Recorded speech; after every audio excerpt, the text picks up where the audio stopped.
রাস্তায় হঠাৎ একটা ছেলে পেছন থেকে এসে মারতে শুরু করলো। আপাতত নিজেকে রক্ষা করতে ব্যস্ত হয়ে পড়লাম। কিছুক্ষণ মারধর করার পর গলা চেঁচিয়ে বললেন, এই ছোট লোক, এই লম্পট, তোর এত বড় সাহস কে দিয়েছে? তুই আমার বোনের ওনার দিকে নজর দিস? আমি একটু ভদ্রতা বজায় রেখে জিজ্ঞেস করলাম, কথাটা ঠিক বুঝলাম না ভাই। আপনার বোনের ওনার দিকে নজর দিয়েছি মানে?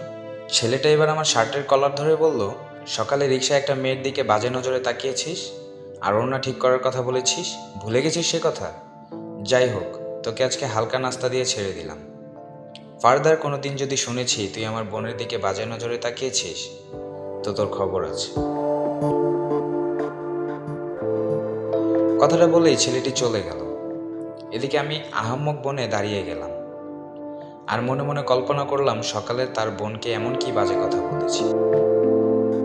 রিকশায় সুন্দরী একটা মেয়েকে দেখে বেশ ভালো লাগলো।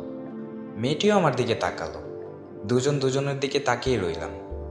মেয়েটি একটু কাছে আসতেই খেয়াল করলাম তার ওড়না রিকশার চাকায় লেগে আছে। রিকশাটা আমায় ক্রস করবে, ঠিক তখন আমি বললাম, এই ওড়নাওয়ালি, তোমার ওড়নাটা ঠিক করো। মাথায় হাত দিয়ে দীর্ঘশ্বাস ফেলে বললাম, ও তাহলে এই ঘটনার জন্য মার খাওয়া লাগলো আমার। পরের দিন সকালে আবারও দেখলাম মেয়েটি রিকশায় কোথাও যাচ্ছে। আজকেও দেখি মেয়েটার ওড়না রিকশার চাকায় লেগে আছে। আমি হাত বাড়িয়ে বলতে যাব, কিন্তু সাহস হলো না। আজকে আমায় যদি আবারও খারাপ মনে করে, যদি আবারও তার ভাই দলবল নিয়ে এসে ঝামেলা করে। কথাগুলো চিন্তা করতে করতেই কানে ভেসে এলো কারোর চিৎকারের আওয়াজ। খেয়াল করে দেখলাম একটু দূরে মেয়েটা রিকশা থেকে পড়ে গিয়ে চিৎকার করছে। আমি একটু কাছে গিয়ে দেখি মেয়েটির ওড়না রিকশার চাকার মধ্যে পেঁচিয়ে গেছে।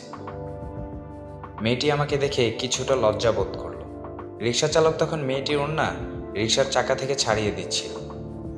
আমি তখন মেয়েটিকে বললাম, কি ম্যাডাম, কেমন লাগছে বলুন? কালকে একটু মজার ছলে না হয় বলেছিলাম ওড়নাটা ঠিক করার কথা, যা খেল দেখালেন, বাবারে বাবা, আজকে কেমন লাগছে শুনি? মেয়েটি তখন উঠে আমার কাছে এসে বলল, আসলে আমি বিষয়টা বুঝতে পারিনি, কালকের ঘটনার জন্য আমি খুবই লজ্জিত। কথাগুলো বলেই মেয়েটি উঠে চলে গেলেন। আমি তখন রিকশার পানে চেয়ে রইলাম আর চিন্তা করতে লাগলাম, হায়রে দেশ, ভালো কথা বললে চর থাপ্পড় আর কত কিছুই না সহ্য করতে হয়, আবার না বললে দিনে দুপুরে কত মা বোনের রোড অ্যাক্সিডেন্ট হয়।